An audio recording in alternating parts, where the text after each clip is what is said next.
जय हिंद दोस्तों, स्वागत है आप सभी का एक बार फिर से एक नए वीडियो के साथ। उम्मीद है कि आप लोगों को पुराने वीडियोस पसंद आ रहे होंगे। जैसा कि आप सबको पता है, इस समय हमारी मेडाइवल हिस्ट्री की सीरीज चल रही है, जिसके तहत हम लोगों ने पिछले वीडियो में अकबर के बारे में समझा था। तो अगर आप लोग पुराने होंगे, वो वीडियो देखे हैं, तो इस वीडियो को आगे देखने का प्रयास करें। अगर आप नए हैं तो प्लीज़ पहले वो वीडियो देख लें जो इसका पार्ट 1 था, जिसके तहत हम लोगों ने अकबर के प्रारंभिक जीवन के बारे में समझा था, किस तरह से उसे राजगद्दी दी गई और किस तरह से उसने साम्राज्य के विस्तार के लिए उसने पूरे भारतवर्ष में अभियान चलाया, कहाँ का अभियान कितना इंपॉर्टेंट था, कहाँ उसे विजय मिली, कहाँ पर उसने संधियां की और राजपूतों पर उसने किस प्रकार से विजय प्राप्त की। सारी चीज़ों को आप लोग देखने के लिए प्लीज़ एक बार पिछला वीडियो जरूर देख लें। आज के वीडियो में हम लोग अकबर के पार्ट 2 के बारे में देखेंगे और इसके तहत उसके द्वारा किए गए प्रमुख सुधार, उसके द्वारा किए गए प्रमुख निर्माण, जहां से प्रश्न बनते हैं चित्रकला, संगीत, प्रमुख वर्ष, अकबर के 9 रत्नों के बारे में हम लोग समझेंगे। अगर आप किसी भी वनडे एग्जाम की प्रिपरेशन हिंदी माध्यम से करना चाहते हैं तो पहली बार अगर चैनल पर हैं तो इस चैनल को सब्सक्राइब कर लेंगे, क्योंकि यहाँ पर सभी content free of cost provide किए जा रहे हैं। चलिए आते हैं हम लोग बिना किसी देरी के चैप्टर पर। चैप्टर का नाम है जलालुद्दीन मोहम्मद अकबर का पार्ट 2। इसका टाइम पीरियड क्या था? तो 1556 से लेकर 1606 ईस्वी तक का टाइम पीरियड इसका था। अगर हम लोग मुगल वंश के वंशावली के बारे में बात करें तो यह मुगल वंश का तीसरा शासक था। पहला तो बाबर था, उसके बाद हुमायूं और हुमायूं का पुत्र ही अकबर था। ये सारी चीजें पिछले वीडियो में हम लोगों ने कवर की है, आप लोग एक बार देख लेंगे। इसी वीडियो के डिस्क्रिप्शन में उसकी लिंक मिल जाएगी। चलिए शुरू करते हैं। सबसे पहले इसके द्वारा किए गए सुधार के बारे में हम लोग देखते हैं। देखिए, ऐसा कहा जाता है कि अकबर महान था, तो उसने कुछ ऐसे काम किए थे जिसकी वजह से आप उसे महान बोल सकते हैं। जैसे कि सामाजिक सुधार के तहत उस समय क्या था कि बहुत सारी कुप्रथाएं चल रही थी, जैसे कि दास प्रथा। दास प्रथा को आप लोगों ने दिल्ली सल्तनत में बहुत सही तरीके से देखा था। आपको पता होगा कि दिल्ली सल्तनत का लेक्चर जब हम लोगों ने कवर किया था तो उसका जो पहला वंश था, जिसका नाम ही दास वंश या फिर गुलाम वंश था, तो वो दास हुआ करते थे। सर, दास होते क्या थे? तो जैसे आजकल आप लोग क्या करते हैं, जैसे पशु वगैरह बेचे जाते हैं मार्केट में ना, उसी तरह से लोगों को बेचा जाता था। और जो जागीरदार होते थे या फिर जमींदार हुआ करते थे उस समय के बड़े लोग, वो दासों को परचेज करते थे और कुछ समय के लिए उन्हें अपने पास रख के गुलामी करवाते थे या फिर उनसे काम करवाते थे। लेकिन कहीं कहीं पर ऐसा भी मिलता है कि दासों को उच्च पद भी दिए जाते थे। कैसे? क्योंकि अगर उनके अंदर कोई गुण है, जैसे वो अच्छे सेना नायक हैं, कुशल सेनापति हो सकते हैं, तो उन्हें सेनापति भी बनाया जा सकता है। इसका भी एग्जाम्पल आप लोगों ने खिलजी वंश में देखा था कि अलाउद्दीन खिलजी ने जो दक्षिण अभियान किया था उसमें उसका एक गुलाम था, उसका नाम क्या था? मलिक काफूर, जो एक हिजड़ा था। गुजरात के अभियान से उसने प्राप्त किया था और दक्षिण भारत के अभियान में उसे ही सेनापति बना के भेजता था। तो ऐसा नहीं है कि गुलामों से केवल काम ही लिया जाता था, वो जिस योग्य हुआ करते थे उस पद पर भी उन्हें आसीन कर दिया जाता था। ठीक है, तो अकबर ने सबसे बड़ा काम जो पहला किया, दास प्रथा पर रोक लगाया, बहुविवाह पर इसने रोक लगाया। क्योंकि पहले यह हुआ करता था कि एक ही महिला का कई विवाह या फिर एक ही पुरुष कई शादियां कर लिया करते थे, तो उस पर इसने रोक लगाया। विधवा विवाह को इसने प्रोत्साहन दिया, जैसे कि किसी भी स्त्री का अगर पति डेथ कर जाए तो उसे विधवा कहते हैं, तो उसका विवाह फिर से किया जाना चाहिए, इसके लिए इसने बढ़ावा दिया। इसका एग्जाम्पल आप लोगों को मैंने कल के वीडियो में दिया था कि जो अकबर का संरक्षक था बैरम खान, जब बैरम खान की मृत्यु हो जाती है तो उसके बाद जो उसकी विधवा रहती है उससे अकबर स्वयं विवाह कर लेता है। तो एक तरह से जब एक शासक ही विधवा से विवाह कर रहा है तो हम यहाँ कह सकते हैं कि विधवा विवाह को यहाँ प्रोत्साहन दे रहा था। ठीक, यह भी अच्छी बात थी समाज के लिए। बाल विवाह पर भी इसने रोक लगा दिया था। मतलब पहले क्या होता था कि बच्चे पैदा होते थे तो माँ बाप आपस में ही क्या कर लेते थे, जैसे कहते नहीं है कि इनकी शादी बचपन में हो चुकी है तो पहले ही शादी कर दी जाती थी। तो इसने रोक लगाया और एज भी इसने निर्धारित किया था। आप लोग कंफर्म कर लेंगे, 14 और 16 वर्ष की एज इसने रखा था। ठीक है, इसने सती प्रथा पर भी रोक लगाया। यह इंपॉर्टेंट फैक्ट है, मेंस में लिखने के लिए आपके काम आने वाले हैं। ठीक, सती प्रथा पर इसने रोक लगाया। कैसे? सती प्रथा होता क्या है सर? अगर आप लोग नए हैं तो ये सारी चीज़ें नहीं समझ पाएंगे। सती का मतलब यह है कि अगर कोई योद्धा युद्ध कर रहा है और वह युद्ध भूमि में मारा जाता है तो जो उसकी पत्नी हुआ करती थी, उसकी स्त्री होती थी, उसे सशरीर जिंदा ही पति के साथ चिता पे रखकर जला दिया जाता था। तो इस तरह से यह कुछ प्रथाएं थी समाज की जिसे हटाने का प्रयास अकबर ने किया। ठीक, उसके बाद इसने अंतरजातीय विवाह को भी प्रोत्साहन दिया और वैश्यालय को इसने शैतानपुरी का नाम दिया। वैश्यालय आप लोग समझते होंगे, ये जो वैश्यालय हुआ करता था इसका नाम इसने शैतानपुरी दिया और नगर से बहुत दूर इसे स्थापित करवाया, जैसे कि जो बुद्धिजीवी लोग हैं उन पर इसका कोई भी इफेक्ट ना पड़े। ठीक, तो समाज के सुधार के लिए इसने 5 से 6 काम किए जो पॉइंट वाइज मैंने यहां लिख दिए हैं, आप सब नोट डाउन कर सकते हैं। ठीक, आगे बढ़े अगर तो भूमि सुधार से रिलेटेड भी इसने काम किया। जब्ती प्रणाली इसने शुरू की लगान वसूलने के लिए। क्या होता था कि जैसे आज भी आप लोग देखते हैं, अब तो कहीं कहीं पर खत्म भी हो चुका है, लगान वसूला जाता था। आप अगर सिंचाई कर रहे हैं, खेत पर खेती कर रहे हैं तो सरकार को लगान देना पड़ता। आपने लगान मूवी भी देखी होगी। तो इसके समय क्या हुआ कि जैसे कोई व्यक्ति लगान नहीं दे पाता है तो जब्ती प्रणाली शुरू हुई थी कि उसकी जमीन को या फिर उसकी उपज को जब्त कर लिया जाता था। ठीक, और भूमि सुधार के तहत ही दहसाला बंदोबस्त शुरू किया गया। सर दहसाला बंदोबस्त क्या है? दहसाला बंदोबस्त का मतलब यह है कि अगर आप टैक्स नहीं दे पाते हैं तो प्रत्येक 10 वर्ष पर आपके द्वारा जो अनाज पैदा किया गया है उसका 1/3 आप शासक के लिए समर्पित कर दें, तो उसे दहसाला व्यवस्था कहा जाता है या फिर दहसाला बंदोबस्त। इसे शुरू किसने किया था? तो आप सबने टोडरमल का नाम सुना होगा। टोडरमल अकबर के वित्त मंत्री हुआ करते थे, जैसे कि आज के फाइनेंस मिनिस्टर। ठीक है, तो टोडरमल की व्यवस्था भी इसे कहते हैं। कहीं कहीं दहसाला व्यवस्था को टोडरमली व्यवस्था भी कहा जाता है, तो ये आप लोग नोट कर लेंगे। ठीक, अब देखते हैं हम लोग इसने सैन्य सुधार में क्या किया। इसने मनसबदारी व्यवस्था की शुरुआत की। नए वर्ड हैं, ध्यान से सुनिएगा। इसी वजह से मैं बोलता हूं कि अगर आप स्क्रीनशॉट लेकर चीजें लिखना चाहेंगे तो आपको प्रॉब्लम हो सकती है। जो चीजें मैं समझाने का प्रयास करता हूं वह मौखिक रूप में ही हो पाता है। जैसे मनसबदारी व्यवस्था, आपको पता ही नहीं है कि मनसबदारी है क्या। मनसबदारी का मतलब है कि आपकी जितनी, जैसे वो बोलते हैं ना कि आपका कितनी इज्जत है, आपका कितना इमेज है, या फिर आपके पास कितनी सेना है, उस हिसाब से आपको मनसब दिया जाता था। मनसब एक तरह से पद हुआ करता था। इसमें जात और सवार, क्या मैं यहां पर लिख देता हूं, जात और सवार।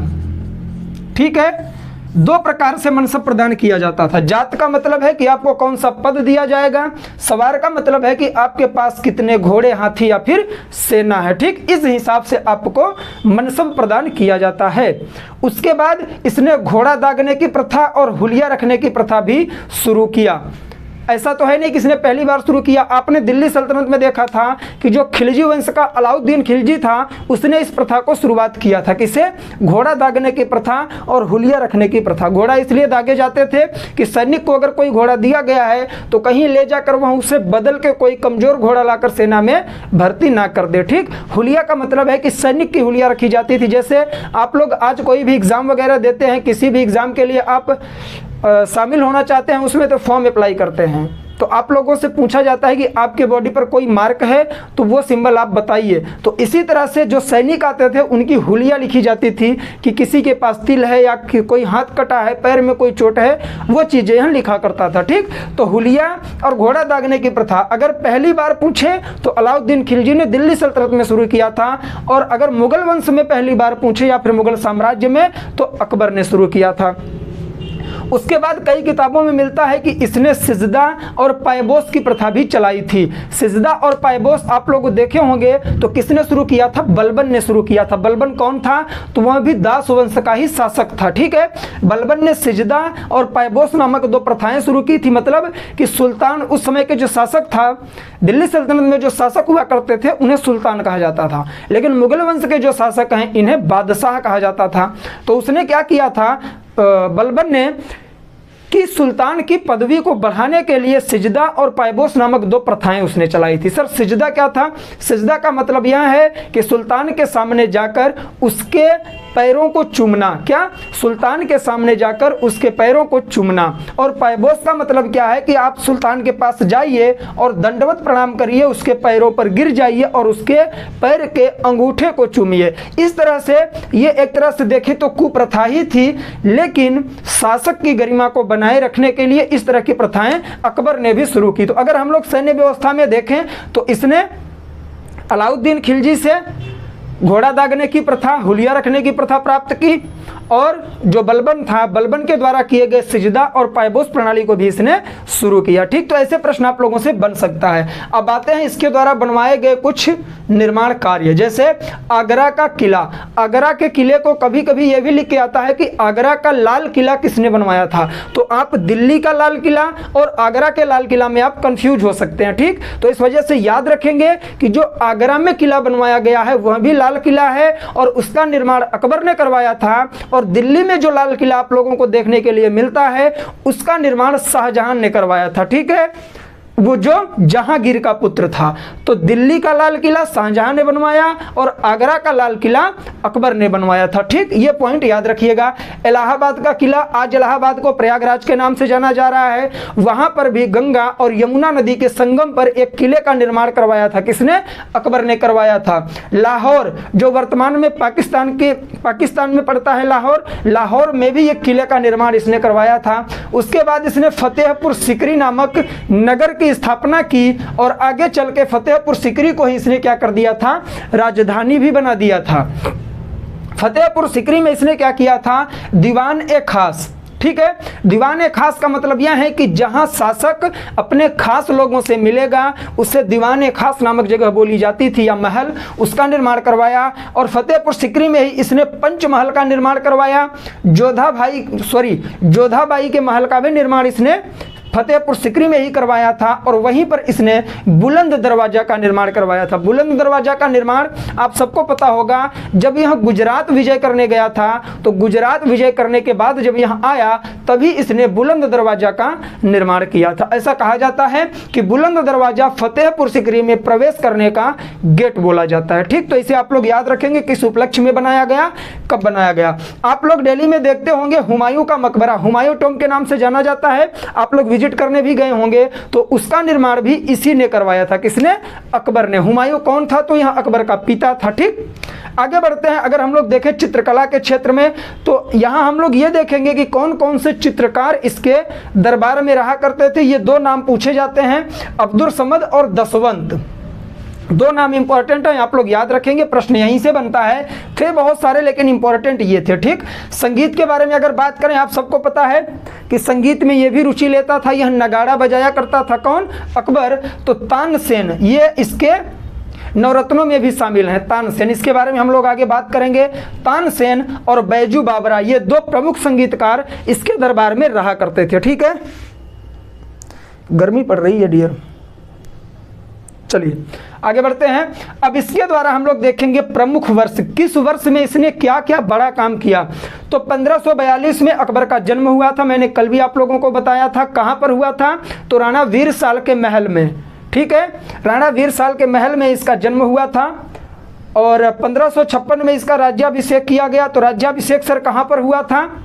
तो पंजाब के कलानौर नामक जगह पर इसका राज्याभिषेक किया गया था, क्योंकि उस समय यह पंजाब के अभियान पर गया हुआ था और अचानक से इसके पिता हुमायूं की मृत्यु दिल्ली में दीन पनाह की पुस्तकालय की सीढ़ियों से गिरकर उसकी मृत्यु हो जाती है। इसे पता लगता है तो इसका संरक्षक था जिसका नाम था बैरम खान। बैरम खान इसे वहीं पर बादशाह घोषित कर देता है केवल 14 वर्ष की उम्र में।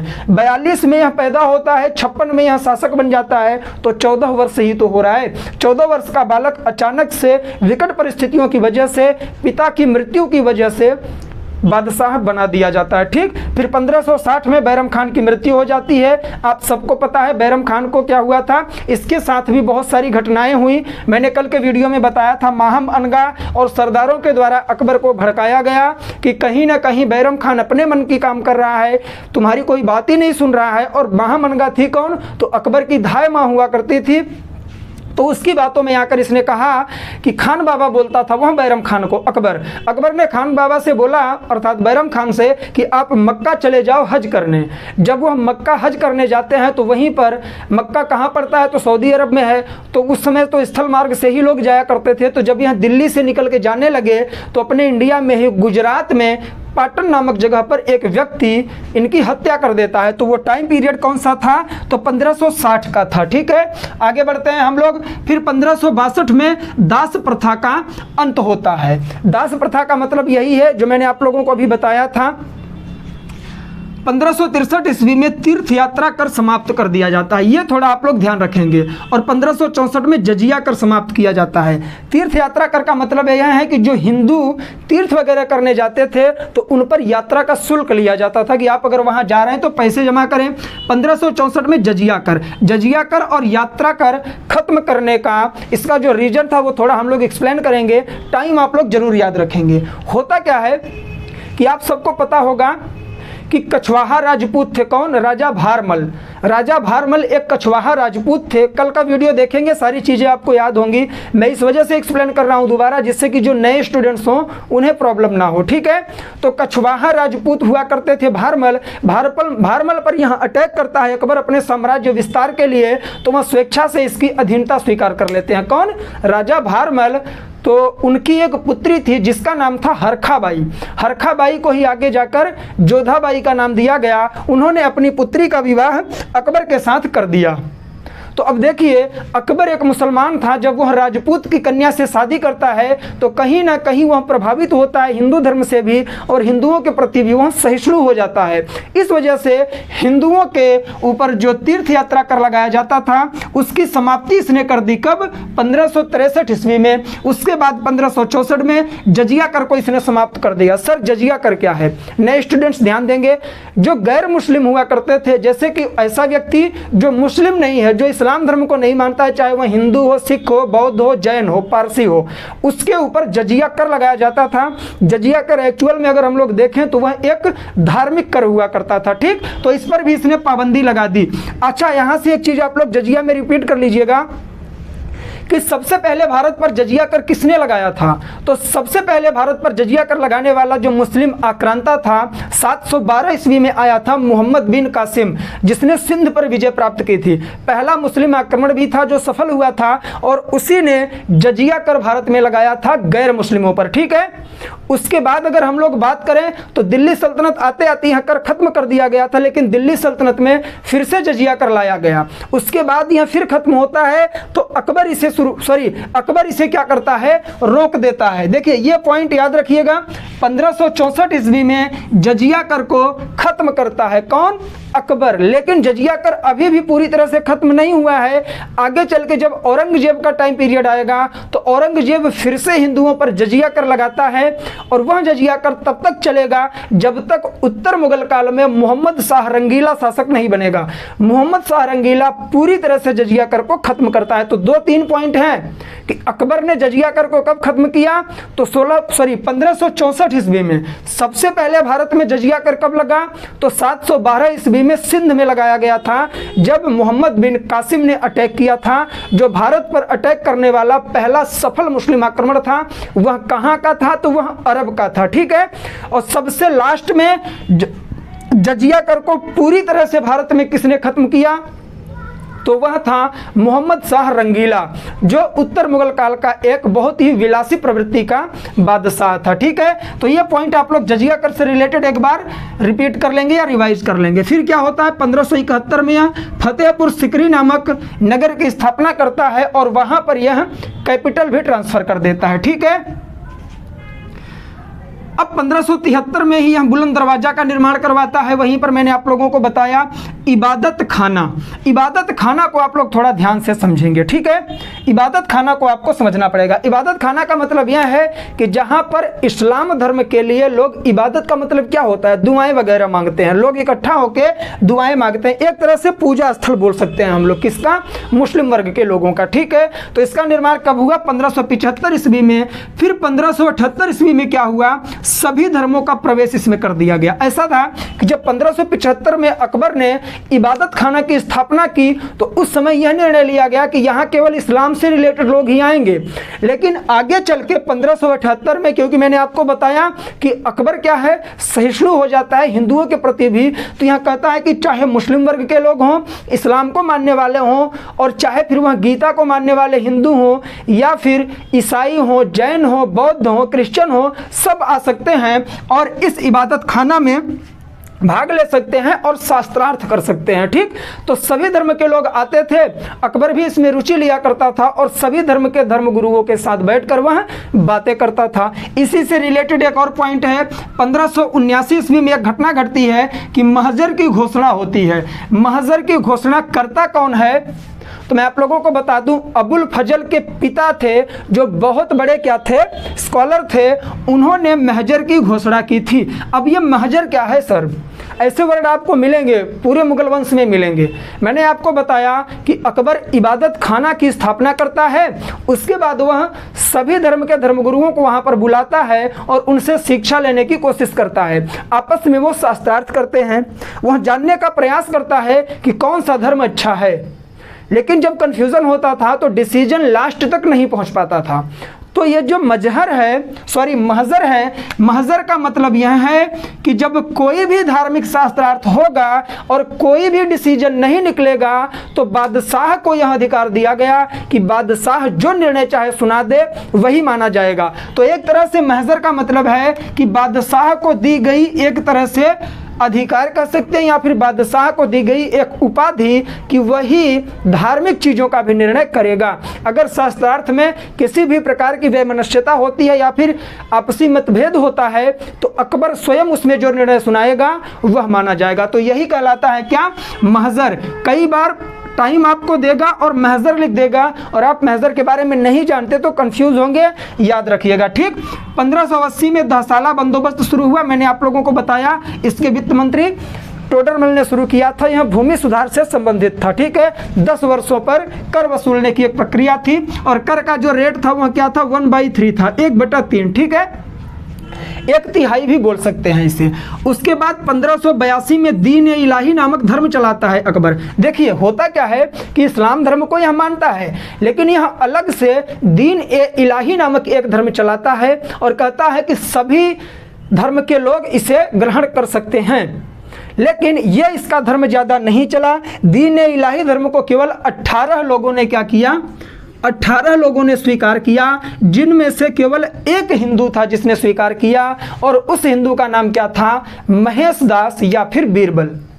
तो यहाँ से भी प्रश्न बनता है कि अकबर ने दीन ए इलाही नामक संप्रदाय कब शुरू किया या धर्म, तो 1582 में। और इसमें कितने व्यक्तियों ने भाग लिया या पार्टिसिपेट किया, तो 18 व्यक्तियों ने, जिनमें एक हिंदू भी था जिसका नाम बीरबल या फिर महेश दास था। ठीक, आगे बढ़ते हैं। 1582 में दीन ए इलाही की यह स्थापना करता है और 1583 ईस्वी में यह इलाही संवत भी शुरू कर देता है। ठीक, उसके बाद 1583 में यह राजधानी लाहौर ले जाता है। देखिए राजधानी 3 से 4 जगहों पर इसने ट्रांसफ़र किया था।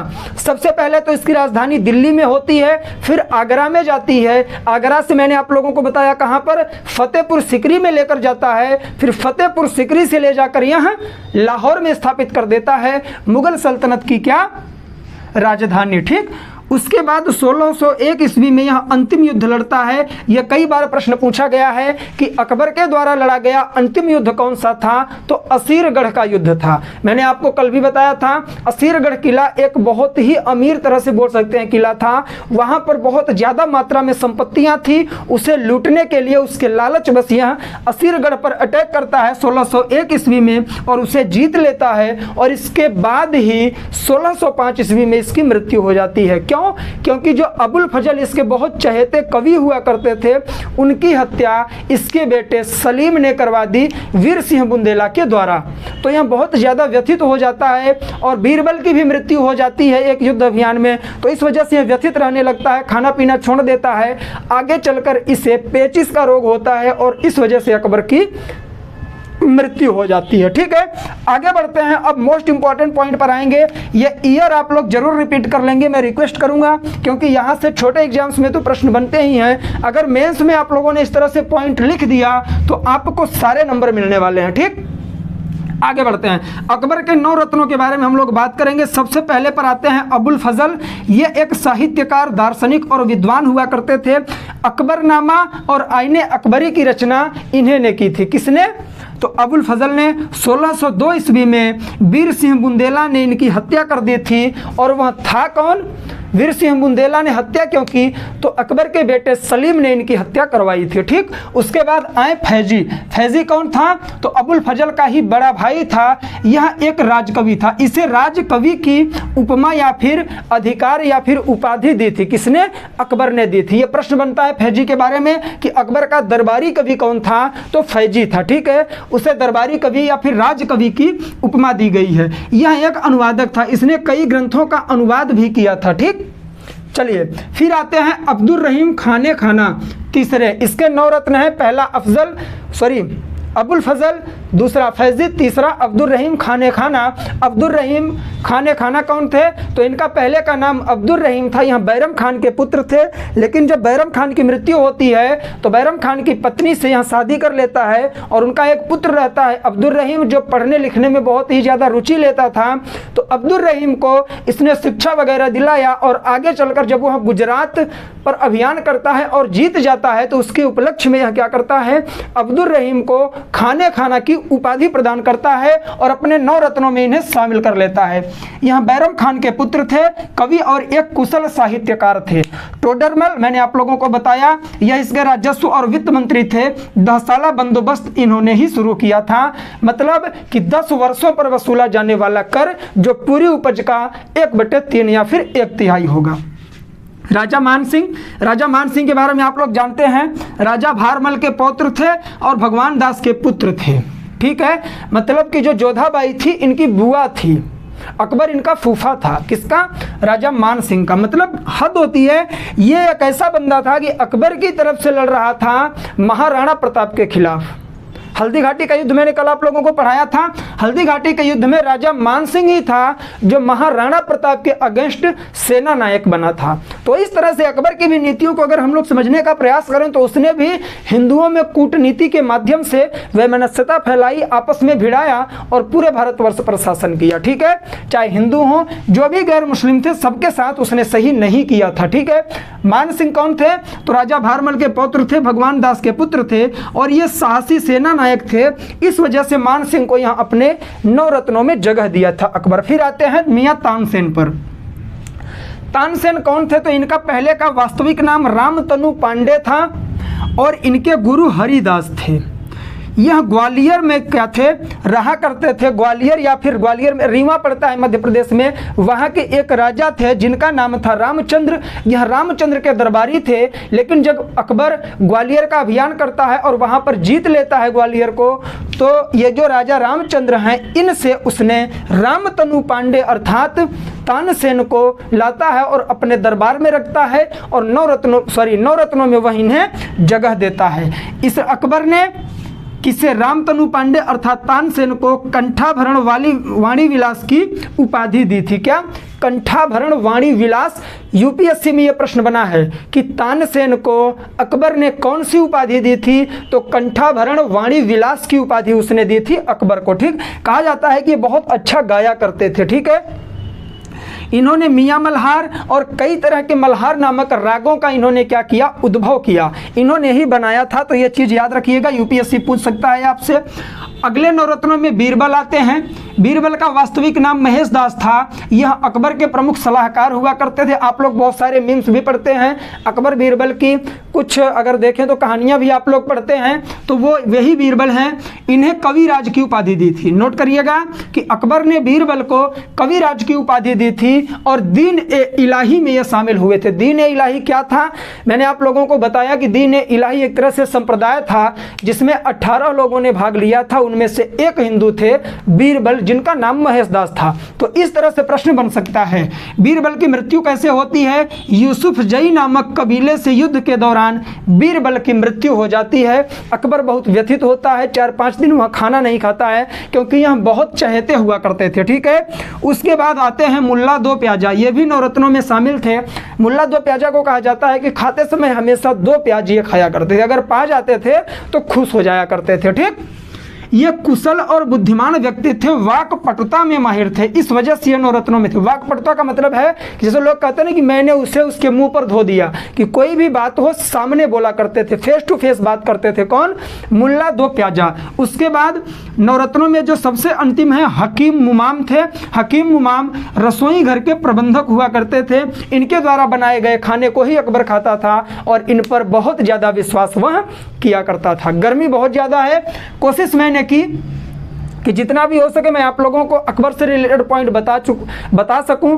बाकी अगर कोई चीज़ छूट रही है आप लोग कमेंट करिएगा। इसी तरह से प्यार बनाए रखिए और जुड़े रहिए स्टडी विद आशु प्लेटफॉर्म के साथ और अपने सपने को साकार करिए। तो आज के लिए बस इतना ही, मिलेंगे नेक्स्ट वीडियो में। तब तक के लिए जय हिंद, जय भारत, बाय बाय। आप लोग अपना ख्याल रखें और पढ़ाई लिखाई करते रहें।